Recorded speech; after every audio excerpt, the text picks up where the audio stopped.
जय Hind. Mission JRF में आप सभी का स्वागत है। कैसे हैं आप लोग? उम्मीद करते हैं कि सब लोग सकुशल मंगल होंगे। आज हम लोग रीतिकाल पढ़ेंगे। मेरी पहली कक्षा हो चुकी है, आज मेरी दूसरी कक्षा होने वाली है। कक्षा प्रारंभ करने से पहले मैं आप लोग को एक छोटा सा महत्वपूर्ण जानकारी दे दूं। अगर आप मुझसे जुड़ना चाहते हैं तो मिशन जेआरएफ, अगर आप मुझसे जुड़ना चाहते हैं तो किस नाम से जुड़ेंगे? मिशन जेआरएफ 2025 आपको यहाँ दिख रहा होगा। सिर्फ मिशन जेआरएफ हिंदी डालिएगा, मिशन जेआरएफ 2025 नहीं, mission JRF MISSION mission JRF Hindi. ये मेरा टेलीग्राम चैनल का नाम है या ग्रुप का नाम है। अगर आप हमारे ग्रुप से जुड़ते हैं तो कई प्रकार के आपको फ़ायदे होंगे। पहला, यहाँ दिन भर में 2 से 3 बार क्यूज़ हो जाते हैं।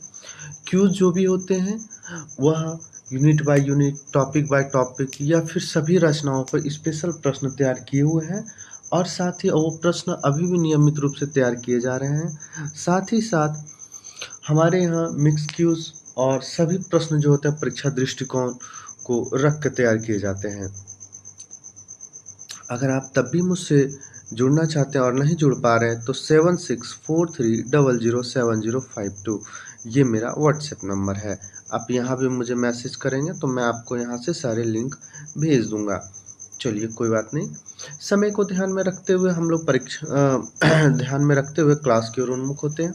कालिदास त्रिवेदी। मैं कुछ ऐसे लेखकों को सिर्फ पढ़ दूंगा तो आप उसे सिर्फ ध्यान से सुनेंगे, क्योंकि वहाँ से प्रश्न बने नहीं हैं, बनने की संभावना बनी रहती है। अब मैं जिस कवि को वेरी इंपॉर्टेंट कहूँगा उस कवि के सारे बिंदुओं को आप ध्यान से सुनेंगे, क्योंकि वहाँ से प्रश्न बने ही बने हैं। कालिदास त्रिवेदी। पहला है कालिदास त्रिवेदी। यह अंतर्वेद के रहने वाले कानिकुब्ज ब्राह्मण थे। संवत 1745 वाली गोलकुंडे की चढ़ाई में ये औरंगजेब की सेना में किसी राजा के साथ गए थे। कालिदास ने जम्बू नरेश जोगजीत सिंह के यहाँ भी रहने पाया जाता है, जिसके लिए संवत 1749 में इन्होंने वर वधु विनोद बनाया था।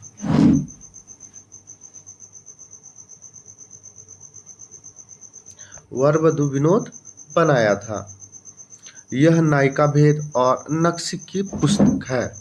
अन्य इसकी जो रचना है, जोजीरा बंद वर वधु विनोद, राधा माधव बंधु मिलन विनोद, कालिदास हजारा। इनके पुत्र जो हुए कविंद्र एक अच्छे कवि और लेखक भी हुए। और दूल्हा तो आप लोग जानते ही होंगे, माधवानल कामकंदला की एक रचना दूल्हा की है जो कि काफी प्रसिद्ध है। ये बड़े अच्छे कवि हुए। ये एक अभ्यस्त और निपुण कवि थे। राम। सिम सिंह सरोज में इनका जन्म संवत 1703 लिखा है। इनका नायिका भेद का एक ग्रंथ श्रृंगार सौरभ है, जिसकी कविता बहुत ही मनोरम है, और एक रचना इनका हनुमान नाटक है। नेवाज को थोड़ा सा इनकी रचनाओं को याद रखिएगा कि नेवाज से अक्सर प्रश्न इनकी रचनाओं से कभी कभी पूछ दिए जाते हैं।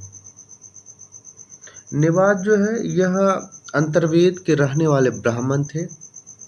पन्ना नरेश महाराज छत्रसाल के यहाँ ये किसी भगवत कवि के स्थान पर नियुक्त हुए थे। इनकी एक रचना है शकुंतला नाटक। संयोग श्रृंगार के वर्णन की प्रवृत्ति इनकी विशेष जान पड़ती है, जिसमें कहीं कहीं ये अश्लीलता की सीमा के भीतर जा पड़ते हैं।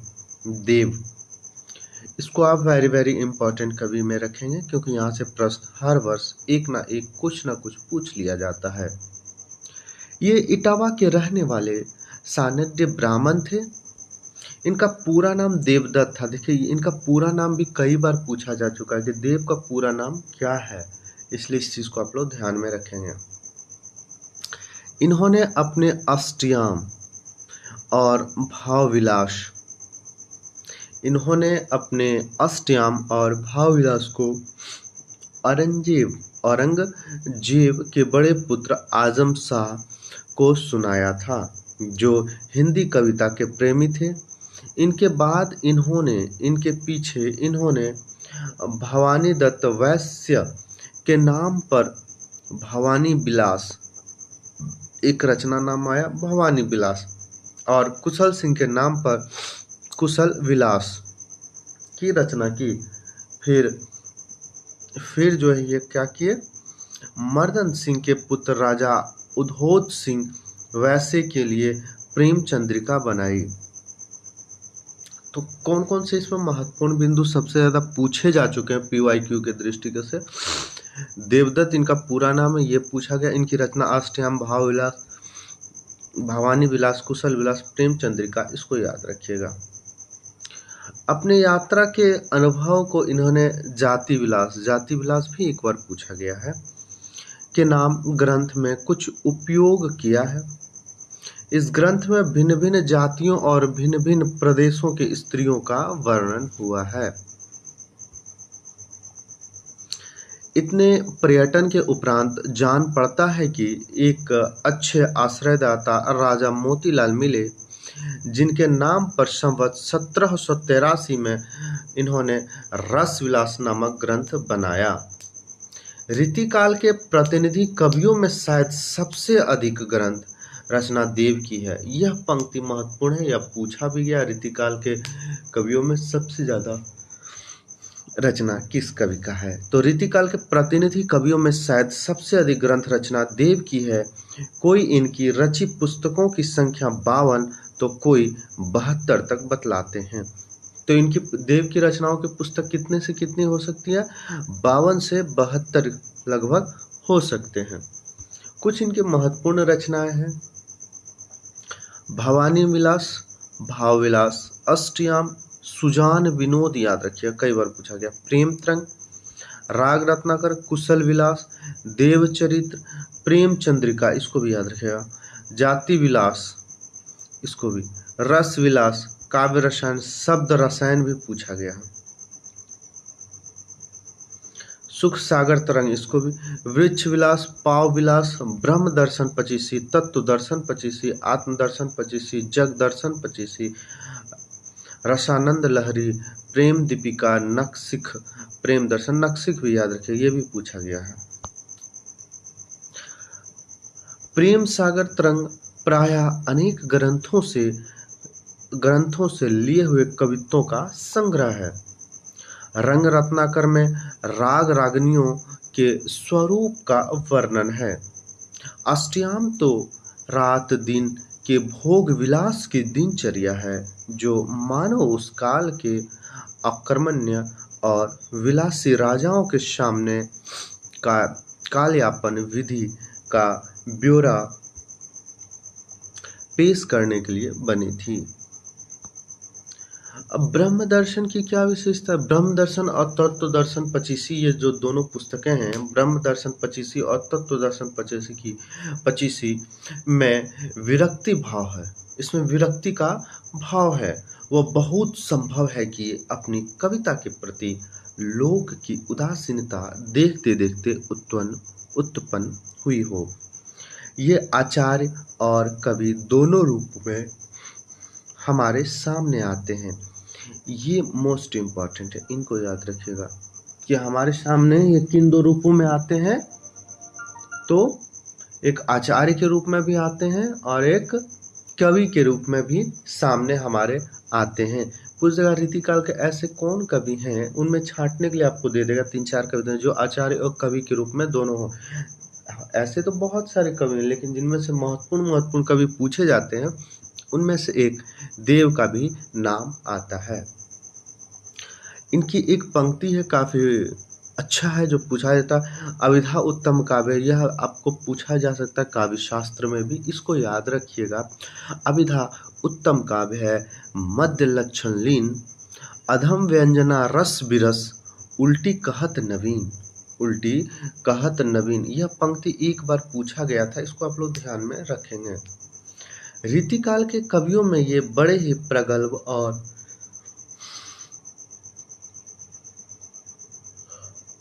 प्रतिभा संपन्न कवि थे, इसमें संदेह नहीं। श्रीधर या मुरलीधर, एक अगला कवि है श्रीधर या मुरलीधर। ये प्रयाग के रहने वाले ब्राह्मण थे और संवत 1737 के लगभग उत्पन्न हुए। ये कब उत्पन्न हुए? लगभग 1737 के। अगला कवि है, एक मिनट रुकिएगा, हाँ, इनका अगला बिंदु है यद्यपि। यद्यपि का तात्पर्य होता हालांकि, इसलिए तो हालांकि अभी तक इनका जगनामा ही प्रकाशित हुआ है, जिसमें फर्रुखसियर और जहांदर के युद्ध का वर्णन है। अगला हम लोग देखेंगे जो कवि हैं वह सुरती मिश्र हैं। सुरती मिश्र इसलिए महत्वपूर्ण हो जाता है क्योंकि उन्हें बिहारी सतसई पर महत्वपूर्ण एक टीका लिखी थी, जो कि बिहारी सतसई पे 4 टीकाएं बहुत महत्वपूर्ण एवं प्रसिद्ध है, जिसमें से एक टीका किनका है? सुरती मिश्र का है। ये आगरा के रहने वाले कानिकुब्ज ब्राह्मण थे। इन्होंने अलंकार माला संवत 1766 में और बिहारी सतसई अमर चंद्रिका टीका संवत 1794 में लिखी। देखिए इनके दो एक रचनाएं कौन हो गए? अलंकार माला जो कि 1766 में लिखी थी, और लेकिन ये उतना महत्वपूर्ण नहीं है जितना आप अमर चंद्रिका को याद रखिएगा। महत्वपूर्ण, इनका समय भी याद रखिएगा, संवत 1794। ये नसरुल्ला खान नामक सरदार के यहाँ तथा दिल्ली के बादशाह मोहम्मद शाह के दरबार में आया जाया करते थे। टीकाएं ब्रज भाषा गद में है। इनकी जो भी टीकाएं वो ब्रज भाषा गद में है।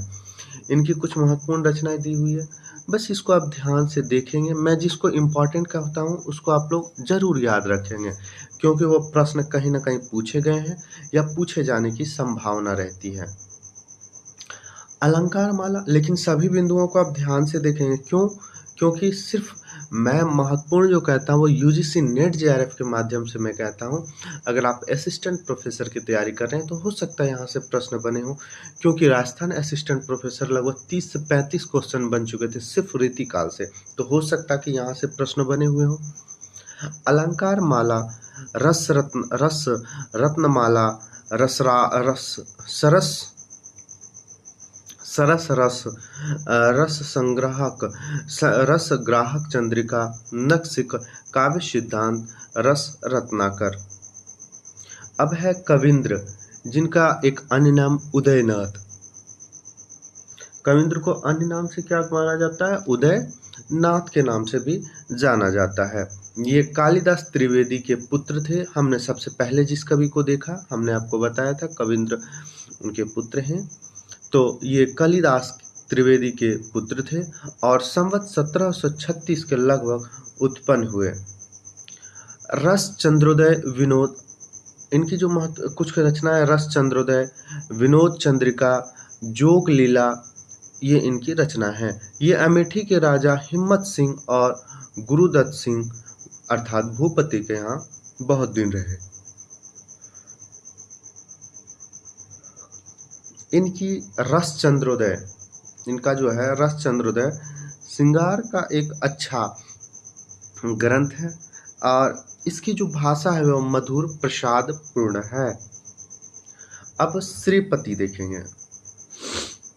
ये कालपी के रहने वाले कानिकुब्ज ब्राह्मण थे। इन्होंने संवत 1777 में काव्यश्रोज नामक रीति ग्रंथ बनाया। कवि कल्पद्रुम, रस सागर,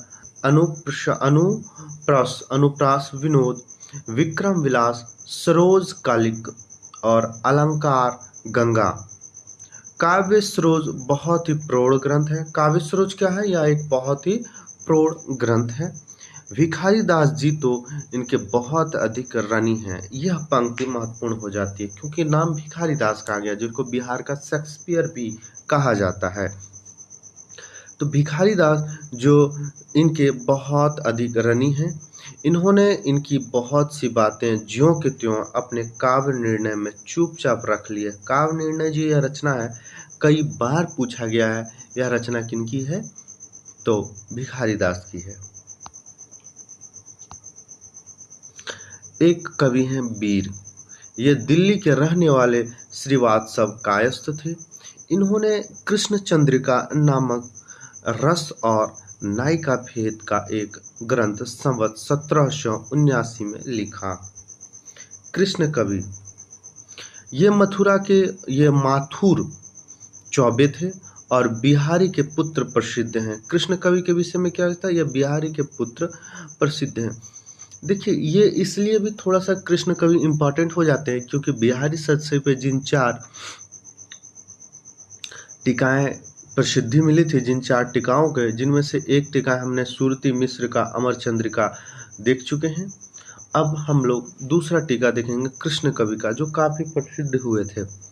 ये माथुर चौबे थे और बिहारी के पुत्र प्रसिद्ध थे। इन्होंने बिहारी के आश्रयदाता महाराजा जय सिंह के मंत्री आया मल्ल के आज्ञा से बिहारी सतसई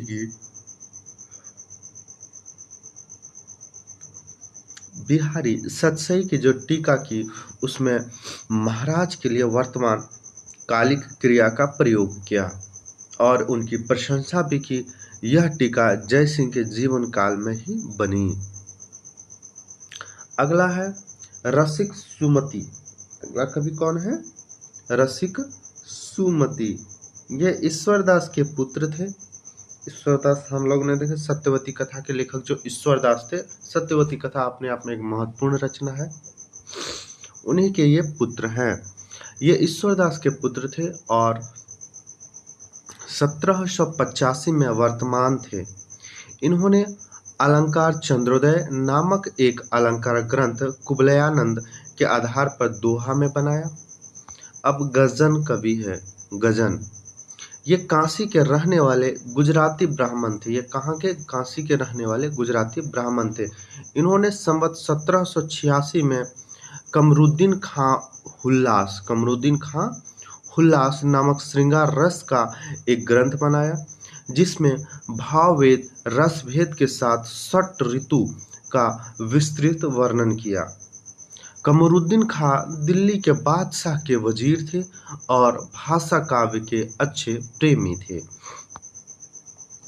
अली मुहिब खां प्रीतम इनका उपनाम है। अली मुहिब खां प्रीतम इनका क्या है? एक उपनाम है। ये आगरे के रहने वाले थे। इन्होंने संवत 1787 में खटमल बाईसी, यह एक बार रचना मुझे कहीं देखने को मिला था। आप लोग इसको याद रखिएगा इसको, क्योंकि यह पूछा गया एक बार, तो हो सकता कहीं अगले बार भी पूछा जाए। तो इन्होंने संवत 1787 में खटमल बाईसी नाम की हास्य रस की एक पुस्तक लिखी। हास्य आलम्बन प्रधान रस है। हम खां साहब या प्रीतम जी को एक उत्तम श्रेणी का पथ प्रदर्शक कवि मानते हैं। अब है दास या भिखारी दास।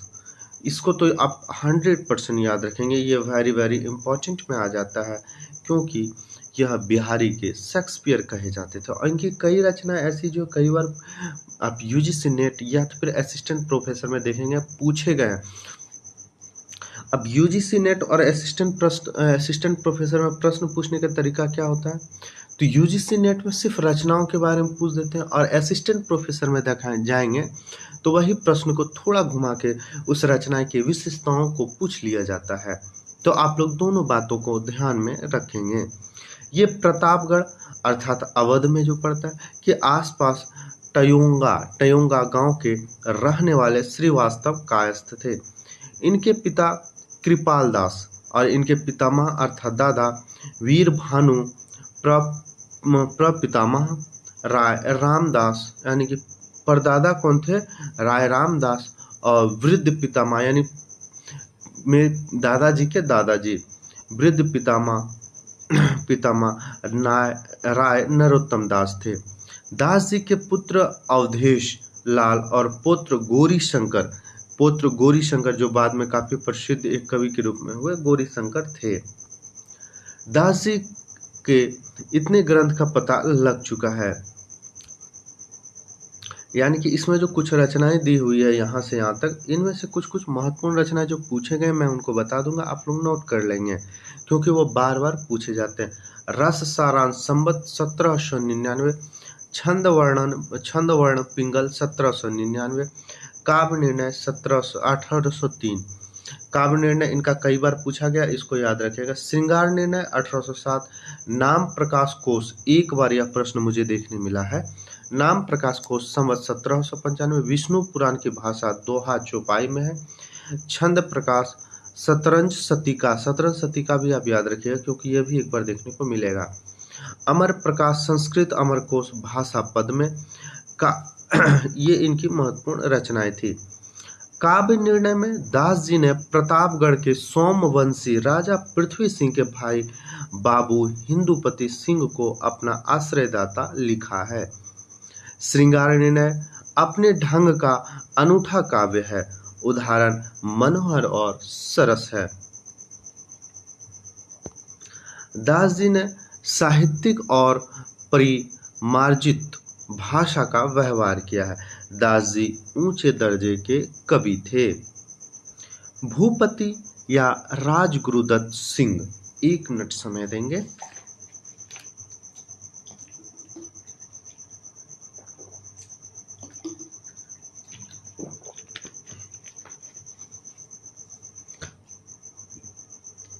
एक नाम क्या आ रहा है? भूपति राजा गुरु दत्त सिंह। ये भूपति जो थे ये अमेठी के राजा थे। इन्होंने 1791 संवत 1791 में श्रृंगार के दोहे की एक सतसई बनाई। उदयनाथ कविंद्र इनके यहाँ बहुत दिनों तक रहे। उदयनाथ कविंद्र जिनके विषय में हम लोग पढ़ चुके हैं। सतसई के अतिरिक्त भूपति जी ने कंठाभूषण और रस रत्नाकर नाम की 2 रीति ग्रंथ भी लिखे जो कहीं कहीं देखे नहीं गए, कहीं भी अभी तक देखे नहीं गए। तोष निधि थोड़ा महत्वपूर्ण है, इसको थोड़ा सा आप लोग ध्यान से देखेंगे क्योंकि तोष निधि से भी प्रश्न पूछे जा चुके हैं। तोष निधि एक महत्वपूर्ण है, ये एक प्रसिद्ध कवि हुए। देखिएगा एक चीज आप याद रखिए, कौन कवि हुए और कौन आचार्य हुए, इस बात को भी ध्यान में रखिए क्योंकि यहाँ से भी प्रश्न बन चुके हैं। तोष निधि ये एक प्रसिद्ध कवि हुए। ये श्रृंगवेरपुर अर्थात सिंगरौर जिला इलाहाबाद के रहने वाले चतुर्भुज शुक्ल के पुत्र थे। इन्होंने संवत 1791 में, इन्होंने कब? संवत 1791 में सुधा निधि नामक एक, यह जो रचना है सुधा निधि, इसको याद रखिए क्योंकि एक बार यह पूछा जा चुका है। कब? संवत 1791 में एक अच्छा और बड़ा रस भेद और भाव भेद को बनाया। खोज में इनकी 2 पुस्तकें मिली है, विनय शतक और नखशिख। तोष जी एक बड़े ही सहृदय और निपुण कवि थे। दलपति राय और वंशीधर। दलपति राय महाजन और वंशीधर ब्राह्मण थे। दोनों अहमदाबाद गुजरात के रहने वाले थे। इन लोगों ने संवत 1792 में उदयपुर महाराणा जगत सिंह के नाम पर अलंकार रत्नाकर नामक ग्रंथ बनाया। इस ग्रंथ का आधार महाराजा जसवंत सिंह का भाषा भूषण है। इसका भाषा भूषण के साथ प्राय वही संबंध है जो कुवलयानंद का चंद्रलोक के साथ। अगला कवि है सोमनाथ। ये माथुर ब्राह्मण थे और भरतपुर के महाराज बदन सिंह के कनिष्ठ पुत्र प्रताप सिंह के यहाँ रहते थे। इन्होंने संवत 1794 में रस पीयूष निधि नामक रीति काव्य का एक विस्तृत ग्रंथ बनाया जिसमें पिंगल का विलक्षण प्रयोजन भेद शब्द शक्ति ध्वनि भाव रस रीति गुण दोष इत्यादि सब विषयों का निरूपण है। कविता में ये अपना उपनाम रसीनाथ रखते थे। इनका जो ग्रंथ पाया गया है वह कृष्ण लीलावती पंचध्याय संवत 1800 के आसपास। सुजान विलास सिंहासन बत्तीसी पद जो है इनके 18 पद में 1807 में मिला है। माधव विनोद नाटक संवत 809। रसलीन अपने आप में महत्वपूर्ण एक कवि हैं, इनसे कई बार प्रश्न पूछे गए हैं, इनको आप लोग ध्यान से देखेंगे। इनका नाम सैयद गुलाम नबी था। इनका नाम क्या था? सैयद गुलाम नबी था। ये प्रसिद्ध बिलग्राम जिला हरदोई के रहने वाले थे, जहां अच्छे अच्छे विद्वान मुसलमान होते आए हैं। ये जिस जगह से हुए हैं वहाँ अच्छे अच्छे मुसलमान क्या हुए, वो अच्छे विद्वान होते आए हैं। इन्होंने अपनी प्रसिद्ध पुस्तक अंग दर्पण, इसको आप लोग जरूर याद रखेंगे। अंग दर्पण कई बार पूछा जा चुका है।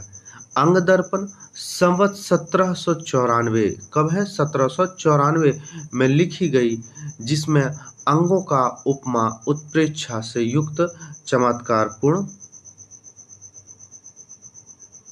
चमत्कारपूर्ण वर्णन है।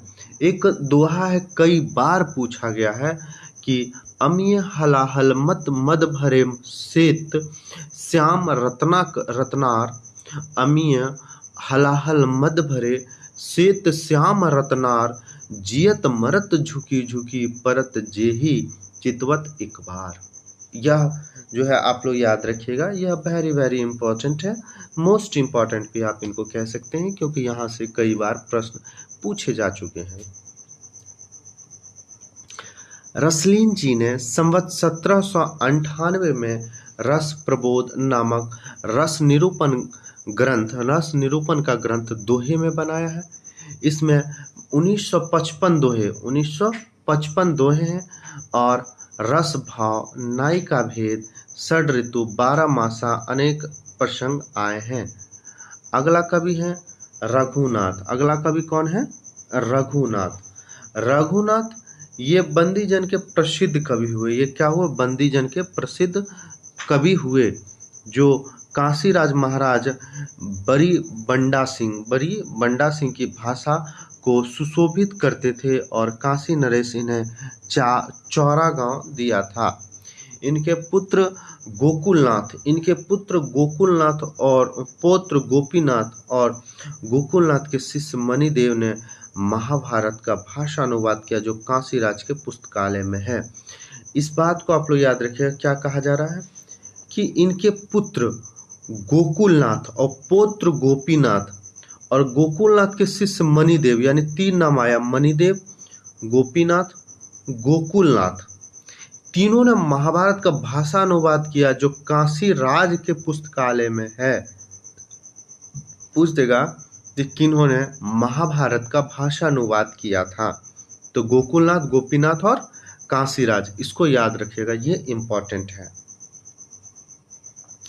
काव्य कलाधर, रसिक मोहन, जगत मोहन और इश्क महोत्सव, ये इनकी रचनाएं हैं। रसिक मोहन संवत 1796, रसिक मोहन का संवत 1796 अलंकार का ग्रंथ है। काव्य कलाधर संवत 1802 रस का ग्रंथ है। जगत मोहन संवत 1807 वात्सव में एक अच्छे, प्रतापी और ऐश्वर्यवान राजा की दिनचर्या बताने के लिए लिखा गया। इसमें कृष्ण भगवान की 12 घंटे की दिनचर्या कही गई है। इश्क महोत्सव में अपने खड़ी बोली की रचना का शौक दिखाया है। अगला कवि है दुल्हा एक महत्वपूर्ण है, इसको थोड़ा याद रखिए, ये इंपॉर्टेंट हो जाता है। ये कालिदास त्रिवेदी के पौत्र और उदयनाथ कविंद्र के पुत्र थे। इनका बनाया हुआ एक ग्रंथ कविकुल कंठाभरण, इसको याद रखिए। कविकुल कंठाभरण किसका है? कुशल का है, माफ करिएगा, दुल्हा का है। कविकुल कंठाभरण जो कि काफी महत्वपूर्ण है, यहाँ से कई बार प्रश्न पूछे जा चुके हैं। कविकुल कंठाभरण मिला, जो अलंकार का एक प्रसिद्ध ग्रंथ है। यह क्या अलंकार का एक प्रसिद्ध ग्रंथ है। इनके ग्रंथ में 85 पद हैं। इनके ग्रंथ में कुल कितने पद हैं? 85 पद हैं। किसी कवि ने इन पर प्रसन्न होकर यहाँ तक कहा कि यहाँ तक और बाराती सकल कवि दुल्हा राय।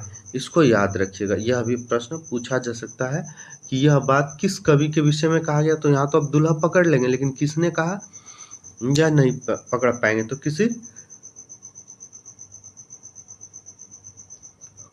अन्य कवि ने कहा है।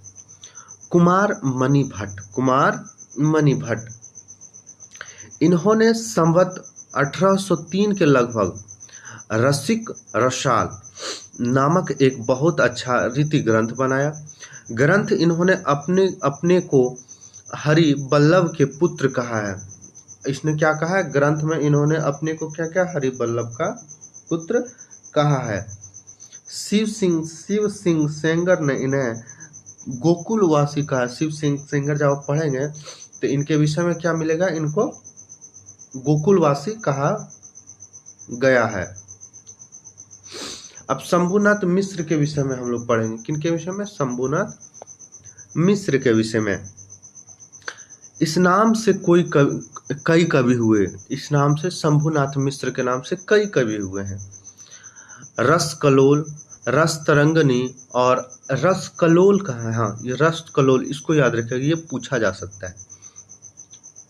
अलंकार दीप अशोधर जिला फतेहपुर के राजा भगवत राय खींची के यहाँ रहते थे। अगला है शिव सहाय दास। ये जयपुर के रहने वाले थे।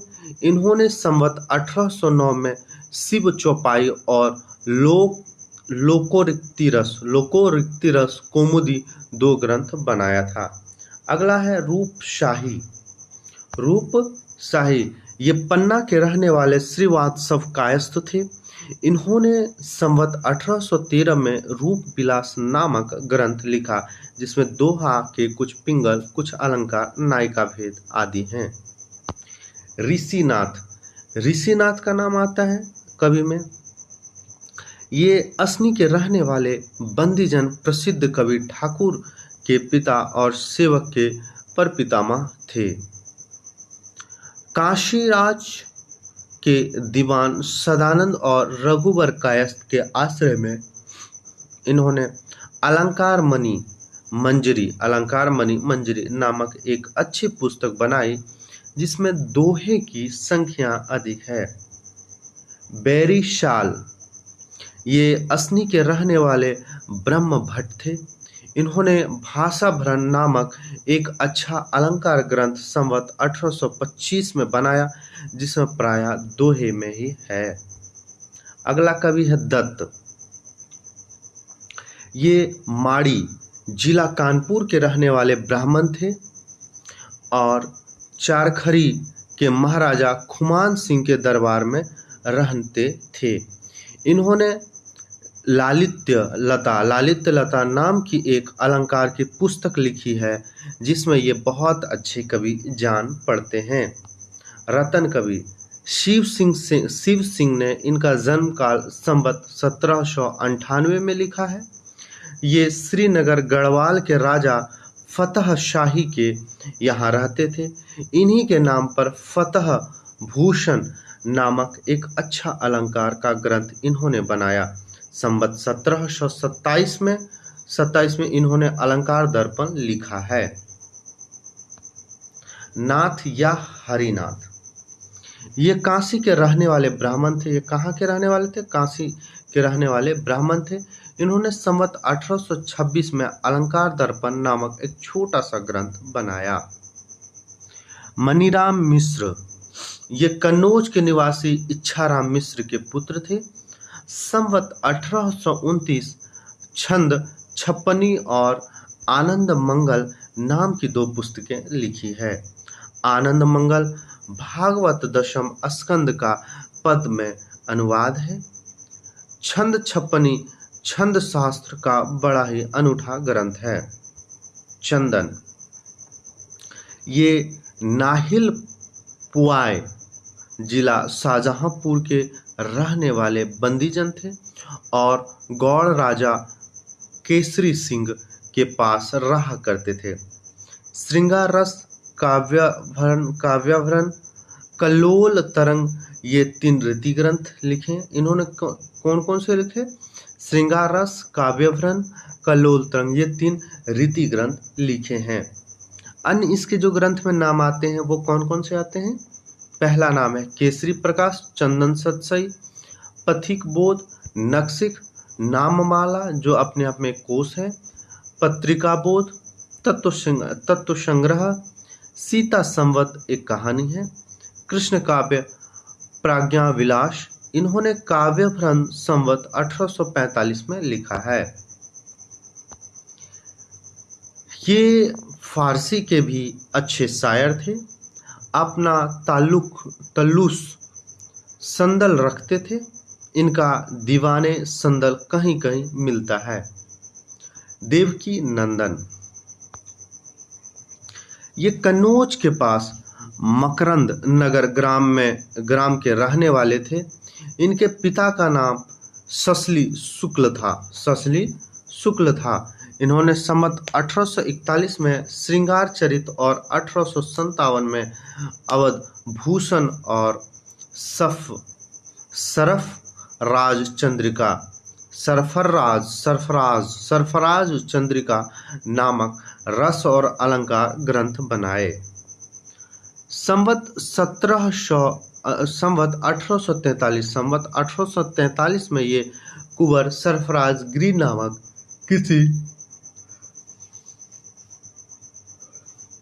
किसी धनाढ्य महंत के यहाँ थे, जहाँ इन्होंने सरफराज चंद्रिका नामक अलंकार का ग्रंथ लिखा।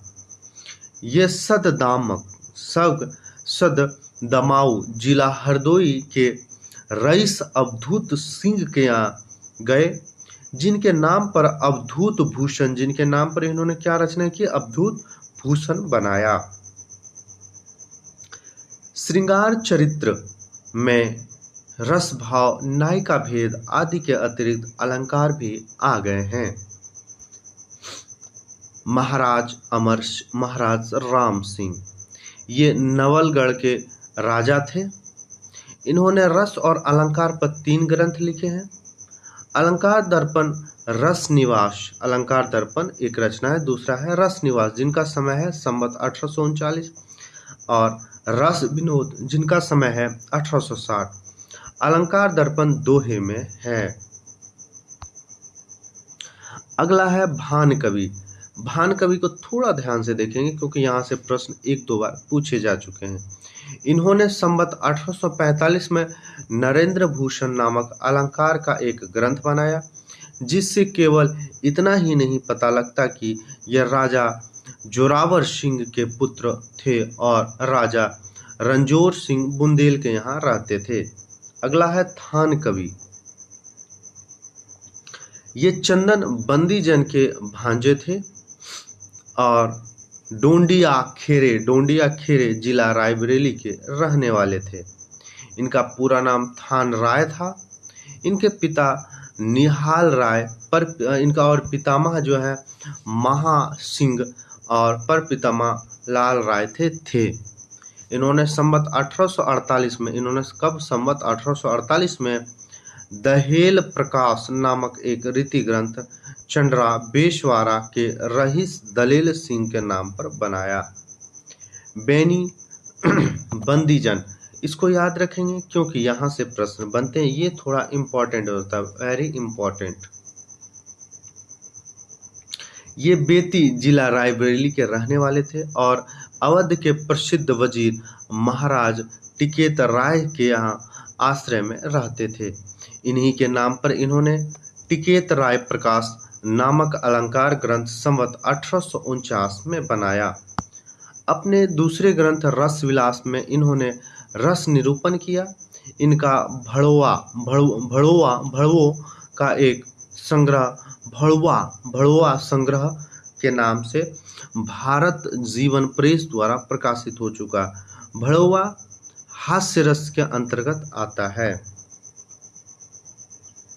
बेनी प्रवीण, इनको भी थोड़ा याद रखेंगे क्योंकि ये भी थोड़ा महत्वपूर्ण है, वेरी इंपॉर्टेंट, क्योंकि यहाँ से भी प्रश्न बन जाते हैं। ये लखनऊ के वाजपेयी थे और लखनऊ के बादशाह गाजी उद्दीन हैदर के दीवान राजा दया कृष्ण के कायस्थ पुत्र नवल कृष्ण उर्फ ललन सिंह के आश्रय में रहते थे, जिनकी आज्ञा से संवत 1874 में इन्होंने नवरस तरंग नामक ग्रंथ बनाया। नवरस तरंग ग्रंथ ये थोड़ा बेनी प्रवीण का महत्वपूर्ण हो जाता है, क्योंकि यहाँ से प्रश्न पूछे गए हैं, इनका सिर्फ रचना पूछा गया है। इससे पहले श्रृंगार रसभूषण नामक एक ग्रंथ ये ग्रंथ बन चुका था। ये कुछ दिन के लिए महाराजा नाना राव के पास बिठूर भी गए थे और उनके नाम पर नाना राव प्रकाश नामक अलंकार का एक बड़ा ग्रंथ कवि प्रिया के ढंग पर लिखा था। बेनी बंदीजन भड़ोवा वाले से इससे एक बार कुछ वाद विवाद हुआ था, जिससे प्रसन्न होकर उन्होंने प्रवीण की उपाधि दी थी। यानी कि बेनी बंदीजन जो है वह उनको क्या हुआ, प्रवीण की उपाधि मिली थी। इनका नवरस तरंग बहुत ही मनोहर ग्रंथ है। इसमें नायिका भेद के अंतर्गत प्रेम क्रीड़ा की बहुत ही सुंदर कल्पनाएं भरी पड़ी है। ये ब्रजभाषा के मतीराम ऐसे कवियों के समकक्ष हैं और कहीं कहीं तो भाषा और भाव के माधुर्य में पद्माकर को टक्कर देते हैं।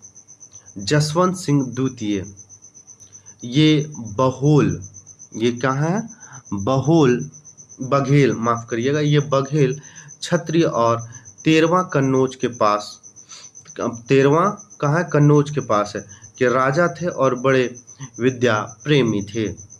इन्होंने 2 ग्रंथ लिखे, एक शाली होत्र और दूसरा श्रृंगार शिरोमणि।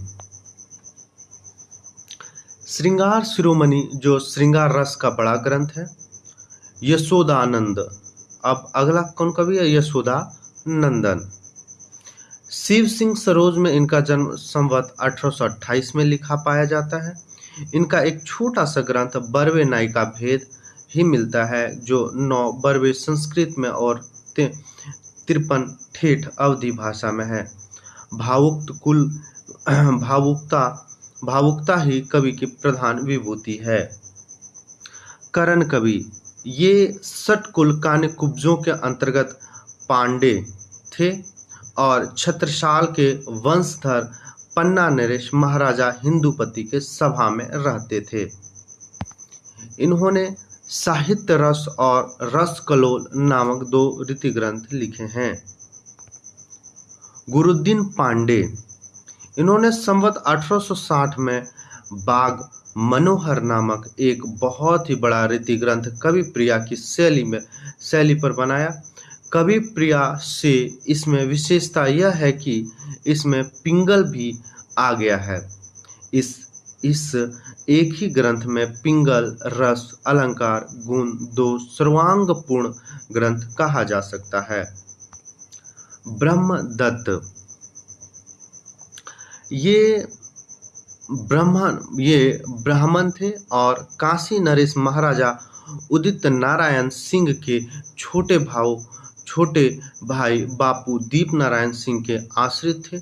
इन्होंने 1860 में विद्वा द्विलाश और 1865 में दीप प्रकाश नामक एक अच्छा अलंकार ग्रंथ बनाया। अगला कवि है पद्माकर भट्ट। ऐसा स्वरप्रिय कवि इस काल के भीतर बिहारी को छोड़कर दूसरा नहीं हुआ। इनकी रचना की रमणीयता ही इस सर्वप्रियता का एकमात्र कारण है। अतः जिस प्रकार ये अपनी परंपरा के प्रमोत्कृष्ट कवि हैं, उसी प्रकार प्रसिद्धि के अंतिम भी। देश में इनका जैसा इनका नाम गूंजा, वैसा फिर आगे चलकर किसी कवि का भी नहीं गूंजा। ये तेलंग ब्राह्मण थे। और यह कवि इम्पॉर्टेंट है, इनके सारे बिंदुओं को आप ध्यान से सुनेंगे क्योंकि पद्माकर भट्ट से अक्सर प्रश्न बन जाते हैं। ये तेलंग ब्राह्मण थे। इनके पिता मोहनलाल भट्ट का जन्म बांदा में हुआ था। ये पूर्ण पंडित और अच्छे कवि भी थे। ये कुछ दिनों तक नागपुर के महाराजा रघुनाथ राव, जिनका नाम अप्पा साहब भी पड़ता है, कि यहाँ रहे। फिर पन्ना के महाराजा हिंदुपति के गुरु हुए और कई गांव प्राप्त किए। वहां से वे फिर रायपुर नरेश महाराजा प्रताप सिंह के यहाँ जा रहे थे। इन्हें कविराज शिरोमणि की पदवी अच्छी जागीर मिली। इन्हीं के पुत्र सुप्रसिद्ध पद्माकर जी हुए। पद्माकर जी का जन्म संवत 1810 में बांदा में हुआ था। इन्होंने 80 वर्ष की आयु भोग कर अंत में कानपुर गंगा तट पर संवत 1890 में शरीर छोड़ा। सुगरा के नोने अर्जुन सिंह ने अपना मंत्र गुरु बनाया। संवत 1849 में ये गोस्वामी अनूपगिरी उपनाम हिम्मत बहादुर के यहाँ गए, जो बड़े अच्छा योद्धा थे। पहले बांदा के नवाब के यहाँ थे, फिर अवध बादशाह के यहाँ सेना के बड़े अधिकारी हुए थे। इनका नाम पर पद्माकर जी ने हिम्मत बहादुर बिरुदावली नाम की एक वीर रस बहुत ही फड़कती हुई पुस्तक लिखी। संवत 1856 में ये सितारे के महाराज रघुनाथ राव प्रसिद्ध राघवा के यहाँ गए। इनके उपरांत पद्माकर जी रायपुर के महाराज प्रताप सिंह के यहाँ पहुँचे। महाराज प्रताप सिंह के पुत्र महाराजा जगत सिंह के समय में भी ये बहुत काल तक जयपुर में रहे और इन्हीं के नाम पर अपना प्रसिद्ध ग्रंथ जगद्विनोद बनाया। जयपुर में ही इन्होंने अपना अलंकार ग्रंथ पद्माभरण बनाया, जो दोहों में है। महाराणा साहब की आज्ञा से इन्होंने गणगौर की मेले का वर्णन किया है। ग्वालियर के महाराज दौलत राव सिंधिया के दरबार में भी इनका अच्छा मान हुआ। कहते हैं कि वहां के सरदार ऊंदा जी के अनुरोध से इन्होंने हितोपदेश के भाषा अनुवाद किया था। इन्होंने प्रबोध पचासा याद रखिएगा, कई बार पूछा जा चुका है। प्रबोध पचासा नामक विराग और भक्ति रस से पूर्ण ग्रंथ बनाया। अपनी प्रसिद्ध गंगा लहरी अंतिम समय 7 वर्ष गंगा तट पर बीते समय के बीच में यह बनाया था। राम रसायन नामक वाल्मीकि रामायण का आधार लिखा हुआ है। चरित काव्य भी इनका दोहे चौपाई में है। मतीराम जी के रसराज, मतीराम का रसराज कई बार पूछा गया। मतीराम का रसराज के समान पद्माकर जी ने जगद्विनोद भी काव्य रसिकों और अभ्यासियों दोनों का कंठहार रहा है। ऐसे सजीव मूर्ति विधान करने वाली कल्पना बिहारी को छोड़कर और किसी कवि में नहीं पाई जाती। भाषा का ऐसी अनेक रूपता गोस्वामी तुलसी जी में दिखाई पड़ती है। चलिए आज का क्लास यहीं समाप्त करते हैं। अगले क्लास में हम लोग ग्वाल कवि को देखेंगे। क्लास समाप्त करने से पहले मैं आप लोग को एक छोटा सा इन्फॉर्मेशन दे दूं। हमारा जो टेलीग्राम चैनल है मिशन जेआरएफ का जो परिवार है, मिशन जेआरएफ हिंदी, ये डालिएगा आपका टेलीग्राम। फिर भी अगर आप यहाँ से नहीं जुड़ पाते हैं तो आपको नंबर दिख रहा होगा 7643007052। आप इस नंबर पे भी मैसेज करेंगे तो आपको लिंक भेज दिया जाएगा। उम्मीद करते हैं कि आप लोग अच्छे से क्लास देखेंगे और अपने सेहत का ध्यान रखेंगे। जय हिंद।